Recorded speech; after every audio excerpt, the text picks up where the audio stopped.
betul. Itu secara dasar filosofis ada yang sempat membahas juga, saya lupa namanya.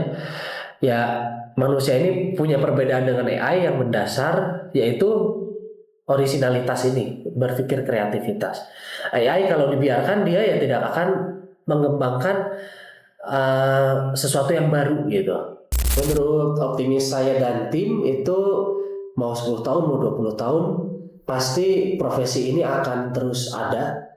Namun dengan perubahannya dengan evolusi di mana tadi tools-tools AI ini menjadi satu dengan pekerjaannya. Ini yang merumuskan masalah presentasi dan lain sebagainya itu masih dipegang full oleh data scientist gitu. Jadi untuk 10-20 tahun ke depan ya saya kira masih akan selalu bertahan gitu ya.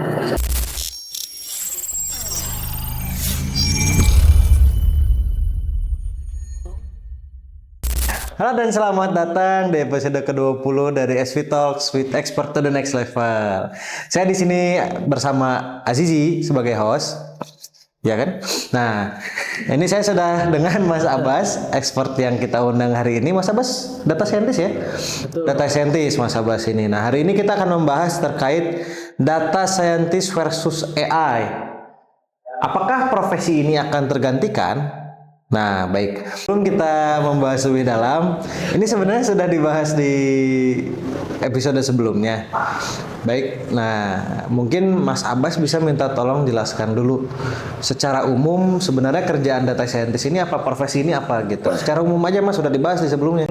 Oke, jadi bagi yang belum nonton yang sebelumnya ya, ini Episode berapa? is a wrap gitu ya. Sebenarnya secara singkat, secara umum itu data scientist kerjanya adalah bagaimana kita bisa memanfaatkan data untuk perusahaan gitu ya.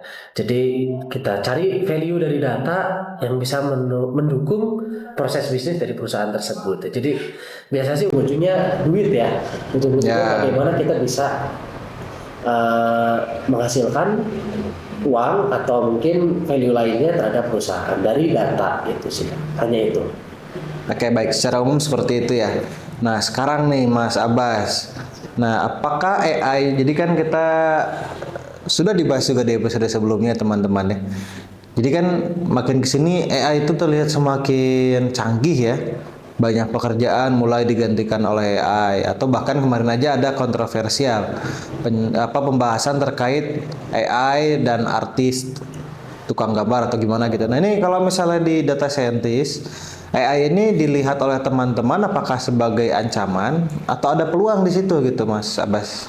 Oke, sebelumnya tadi menarik ya untuk membahas AI ini kita buka dulu mungkin secara umum gitu ya. Tadi ada Pak Azizi menyinggung gitu ada AI untuk artis dan kita pun sekarang sudah tahu ya ada AI sangat banyak jenisnya untuk masing-masing lini pekerjaan pun sudah mulai bermunculan gitu. Dimulai dengan munculnya mungkin ada yang mengikuti ya untuk menggambar DALL-E gitu. Lalu ada ChatGPT. Mungkin sekarang semua teman-teman sudah mengenalnya gitu ya. ChatGPT 2022 November itu rilis yang besarnya. Lalu sampai sekarang menjadi seolah-olah jadi kehidupan sehari-hari gitu. Bahkan dari pelajar, pekerja maupun ibu rumah tangga banyak sekali memanfaatkan AI. Nah, kalau kita telisik ke belakang nih dan ke depannya AI itu seperti apa sih akan nantinya? Bisa kita lihat ya, ada istilahnya itu Narrow AI. Itu sudah ada sejak tahun 1900-an. Jadi AI istilah ini sudah muncul, sudah lama, tapi dulu itu terbatas di yang namanya adalah Narrow AI. Narrow AI itu jadi AI yang benar-benar dibuat hanya untuk satu tugas khusus. Bahkan khusus sekali misalkan membuat gambar tapi hanya gambar untuk teknis, hanya untuk memberikan misalkan bantuan untuk drafter gitu misalkan ya, atau benar-benar hal-hal yang dikerjakannya sangat amat spesifik, itu namanya Narrow AI. Lalu sekarang selanjutnya kita ada di zaman yang namanya Generative AI atau General AI. General AI ini AI yang bisa melakukan task yang sifatnya lebih general, lebih umum dalam satu domain. Misalkan contohnya sangat mudah ya, ChatGPT dia itu general AI yang bisa melakukan task seperti istilahnya sekretaris kita gitu. Bisa membuatkan gambar, bisa membuat teks, bisa menyimpulkan dari suatu teks, kita dirangkum dan lain sebagainya. Jadi dia lebih general. Nah ini istilahnya sekarang kita ada di zaman generatif AI. Ya. Lalu zaman satu lagi itu ada super AI. Super AI itu ya ini yang digadang-gadang oleh para entusias AI, atau mungkin kalau Jensen Huang lebih realistis ya, dia menyebutnya ada namanya agentic AI. Jadi AI yang lebih pintar dan bisa menyelesaikan task yang lebih rumit lagi seperti itu. Nah, jadi untuk sekarang di mana posisinya data scientist terhadap AI ini, karena AI-nya masih general, menurut saya nih ya ini menjadi sebuah peluang ya bagi data scientist, bagaimana kita bisa memanfaatkan AI ini, tadi general AI, terhadap pekerjaan kita gitu. Namun kalau untuk yang kedepannya ya kita lihat juga ya nanti bagaimana perkembangan AI ini. Berarti tadi Mas Abbas bilang ada peluang, itu kita lihat peluangnya ke depannya, contohnya seperti apa Mas? Misal tadi kan ada general AI ini seperti sekretaris, itu gimana tuh Mas? Nah itu dari sisi AI seperti ini ya, dasarnya ya kita berdiskusi. Nah di sini ada sedikit dasar tentang scientist ya, yang akan saya jadikan dasar juga untuk pembahasan ini, yaitu tipe-tipe reasoning. Ya tadi AI, general AI sebagai sekretaris itu bisa membantu kita dalam proses yang namanya induksi statistik. Induksi statistik itu gampangnya bagaimana kita mengolah data, mencarikan data itu menjadi ya kesimpulan-kesimpulan yang lebih general, lebih umum gitu. Nah, itu bisa dibantu oleh AI. Tapi ada sisi lain dari yang saintis punya, yang AI itu tidak punya, yaitu ini ya. Ada reasoning abduction.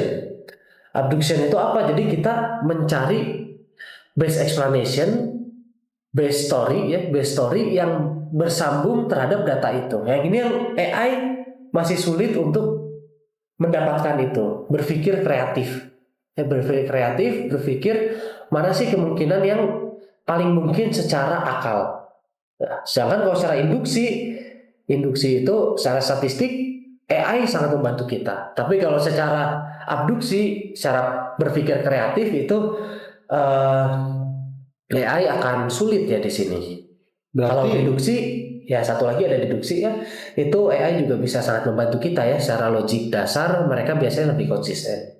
oke, baik, berarti 30-60% pekerjaannya bisa dibantu ya, tergantung orangnya ya. Betul. Bisa 30-60. dimaksimalkan oleh masing-masing data scientist mungkin ya. Betul. Hanya satu dari tiga ini yang belum bisa digantikan oleh AI dan mungkin tidak akan tergantikan gitu ya. Seperti itu. Baik, jadi tadi Mas Abbas bilang hanya satu dari tiga sisi ini yang belum tergantikan oleh AI, belum bisa digantikan, belum bisa di cover lah ya. Ya, Berarti ini secara gamblang Mas Abbas mengatakan bahwa mau sampai kapanpun si AI ini nggak akan bisa memenuhi si segitiga ini secara sepenuhnya ya. Jadi dari sisi abduksi, kreativitas, inovasi mungkin ya, itu akan terus dipegang oleh manusia gitu. betul. Itu secara dasar filosofis ada yang sempat membahas juga, saya lupa namanya. Ya, manusia ini punya perbedaan dengan AI yang mendasar, yaitu originalitas ini, berpikir kreativitas. AI kalau dibiarkan dia ya tidak akan mengembangkan sesuatu yang baru gitu. Tapi hanya dari kita bisa menyimpulkan suatu hal yang baru yang di luar dari data-data itu. Contohnya saja Newton menemukan gravitasi ya bukan karena apel itu jatuh, tapi karena kreativitas dia terhadap kejadian itu. Dan juga Einstein menemukan teori relativitas, yaitu bukan dari istilahnya tuh bukan dari data itu langsung bilang S sama dengan MC kuadrat, tapi dia ada proses kreativitas di situ, proses abduksi. Itulah yang membedakan kita dengan AI, dan disitulah yang membuat data scientist ini sebagai scientist itu tidak akan mati gitu. Berarti ini ya, kemampuan ngawang ya kasarnya ya. Ya, Manusia bisa ngawang, bisa. itu bukan teknologi ya Mas, itu Ya. beda ya, kreatifnya bukan ke sana ya. Ya. gitu. Baik. Nah, jadi kan ini dari sudut sisi induksi, sisi deduksi ini kedepannya semakin lama ya semakin kuat nih. Nah, berarti dari Mas Abbas nih mungkin sebagai data scientist atau mungkin sebagai nanti ke depannya profesional ya kita. Ini kan teman-teman yang nonton juga banyak yang ada kekhawatiran gitu. Ini nanti ke depannya kita harus kemana arahnya? Kita harus belajar apa aja untuk menyongsong AI ini gitu. Oke. Kita harus lebih baik mendalami apa gitu. Keterampilan apa yang harus kita pelajari? Oke, jadi keterampilan apa yang harus kita pelajari dengan adanya AI ini? Kita kembali lagi ke kapabilitas data scientist secara teknisnya ya. Secara teknisnya itu data scientist harus mempunyai 3 bidang ini ya. Jadi ada bidang matematika dan statistik, ada bidang computer science, dan bidang pengaplikasian pada bisnis. Biasanya kalau dibilang matematika itu dasar teorinya, computer science itu codingnya itu dasar teknis, dan aplikasi kepada bisnis itu pragmatis ya, teknis ya, lebih ke aplikasi. Nah, di sini data scientist harus kuat di mana gitu, harus kita pelajari apa. Nah, kalau kita lihat dari bagian ini, AI itu akan sangat membantu di computer science, ya, di mana dia bisa membuat kode yang istilahnya kita tidak perlu lagi menghabiskan waktu yang lama untuk membuat suatu kode, tapi itu sudah dibantu oleh AI dan automated machine learning gitu. Dimana kita harus dikuatkan itu adalah di sisi lainnya ini, yaitu sisi intermediate statistik dan juga pengaplikasian pada bisnis. Jadi kalau kita nggak punya dasar matematika yang kuat, ya kita akan dibodohi oleh AI, oleh mesin ini. Kita nggak tahu isinya apa. Tapi dengan kita tahu matematika yang kuat, teori yang kuat, ya untuk codingnya dibantu, tapi untuk dasarnya sendiri kita masih tahu gitu ya. Ini salah atau enggak arahnya. Seperti halnya kita pakai kalkulator, tapi kalau kita nggak tahu dasar-dasar perhitungan, tambah kurang kali bagi, integral dan lain sebagainya, kita istilahnya dibodohkan oleh kalkulator itu. Hasil kalkulator dipakai aja padahal kita masukinnya udah salah dari awal. Cara masukinnya salah dari awal, ya ujung keluarnya pun pasti salah. Begitu pula AI, cara kita pakainya salah, maka hasil keluarnya salah. Dan yang satu lagi, pengaplikasian kepada bisnis itu sangat erat dengan abduksi tadi ya. Bagaimana kita berpikir kreatif, itu juga harus kita asah lebih mendalam lagi, sehingga kita bisa tetap survive di dalam gelombang AI ini. Baik. Nah, mungkin terakhir nih dari saya ya pertanyaan. Berarti kalau dari yang Mas Abbas jelaskan di sini, mau berapa tahun ke depan juga nanti data scientist ini akan tetap berguna gitu, akan tetap apa nanti bisa jadi berubah jadi AI scientist atau gimana gitu, saya nggak tahu ya, tapi secara posisi profesionalnya sendiri dia akan tetap mendapatkan tempatnya di organisasi gitu karena ada kemampuan abduksinya tadi itu ya. Jadi dan memang dari awal sudah memiliki dasar teoritis, teknis, pragmatisnya ini udah ada dasar-dasar yang kuatnya sehingga kita melihat ke depannya ini seperti tools gitu ya AI ini. Ya. Seperti kalkulator tadi Mas Abbas bicaranya. Ini berarti 10 tahun ke depan juga kira-kira seperti itu atau seperti apa? Menurut optimis saya dan tim itu mau 10 tahun mau 20 tahun pasti profesi ini akan terus ada. Namun dengan perubahannya, dengan evolusi, di mana tadi tools-tools AI ini menjadi satu dengan pekerjaannya gitu. Jadi bukan berarti nanti akan hilang, mungkin nanti istilahnya akan berubah ya, seperti data scientist ini kan mungkin dulu istilahnya researcher atau apa, sekarang sudah menjadi data scientist, mungkin 10 tahun 20 tahun lagi istilahnya berubah lagi. Tapi secara konsep dasar pekerjaan-pekerjaan ini akan tetap dibutuhkan gitu, asalkan kita mempunyai skill-skill ini gitu ya. Dengan diagram seperti ini ya. Dengan diagram seperti ini, skill-skill yang kita punya, Oh, berarti saya harus belajar computer science nih. Wah, betul itu. Jangan-jangan. Harus belajar juga ini ya. Jadi dengan ya kita harus update skill terus mengikuti zaman tidak akan luntur gitu ya, tidak akan terbawa arus ini. Seperti itu. Dan ya seperti yang saya ketahui ya sejauh ini AI untuk data scientist itu ya terbatas pada pekerjaan-pekerjaan sederhana ya. Untuk bekerja merumuskan masalah presentasi dan lain sebagainya itu masih dipegang full oleh data scientist gitu. Jadi untuk 10-20 tahun ke depan ya saya kira masih akan selalu bertahan gitu ya. Jadi sampai sekarang masih di coding sama ini ya statistik mendasarnya ya yang mereka kerjakan. Iya betul. Oke baik, mungkin tapi tadi udah closing statement itu masuknya. Mungkin ada closing statement Mas Abbas sebelum saya tutup. Statementnya saya ambilnya ada banyak juga orang sudah mengatakan ini ya kita sebagai tukang tanda kutip ini ada idiom sederhana. Kalau kita megang palu ya jangan kita pakai itu untuk semua barang ya. Palu ya untuk paku gitu. Tapi kalau untuk pekerjaan lainnya ya mereka punya toolsnya masing-masing. Begitu juga untuk AI. Nanti AI akan bermacam-macam seperti palu, gergaji, ya itu harus digunakan sesuai dengan tempatnya gitu ya. Jangan satu tools dianggap sebagai penyelesai semuanya gitu ya. Oke baik, ini saya sepertinya harus berterima kasih ini dengan kepada direktur dan sutradara. Saya dijadiin host terus, banyak banget ilmu baru ya.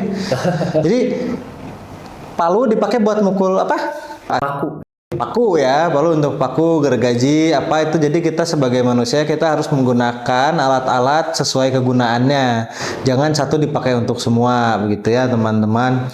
Baik, terima kasih banyak Mas Abbas, insight-nya sangat. Ini insight-nya nggak cuma data scientist yang dapat ini, semuanya ini sebenarnya. Kita kedepannya sebagai profesional harus apa namanya? Jangan berhenti belajar, intinya yang saya dapat. Kita harus mempertahankan kreativitas kita, inovasi kita, sehingga kalau yang saya lihat tadi pengambilan keputusan tuh di kita, kreatif di kita, inovasi di kita, sehingga kita akan tetap relevan. Apa sambil berkembangnya zaman. Tadinya saya kira udah mau ngarah ke mana, kita balik ke bertani aja karena udah pasti sembako itu kan kita butuh terus ya. AI ngurusin teknologi, kita ngurusin sembako gitu. Tapi ternyata bisa beda juga, itu kan ada IoT Mas ya kan. Nah, ada IoT juga. Tiba-tiba ada otomatis nanti. Tiba-tiba ada otomatis. Udah otomatis semua itu. Baik. Tetap ya berarti ya di pertanian juga saya harus makin kreatif terus. Saya kreatif juga itu. Baik, terima kasih banyak Mas Abbas, insight yang sangat luar biasa. Nanti jangan bosan-bosan sharing di SW Talks lagi Mas Abbas. Itu saja untuk episode kali ini teman-teman semua. Terima kasih banyak. Jangan lupa like, subscribe dan pencet tombol loncengnya. Kalau perlu ada yang ditanyakan atau ada yang didiskusikan, jangan sungkan-sungkan untuk komen. Terima kasih teman-teman semua. Selamat pagi, siang, malam. Selamat pagi, siang, malam.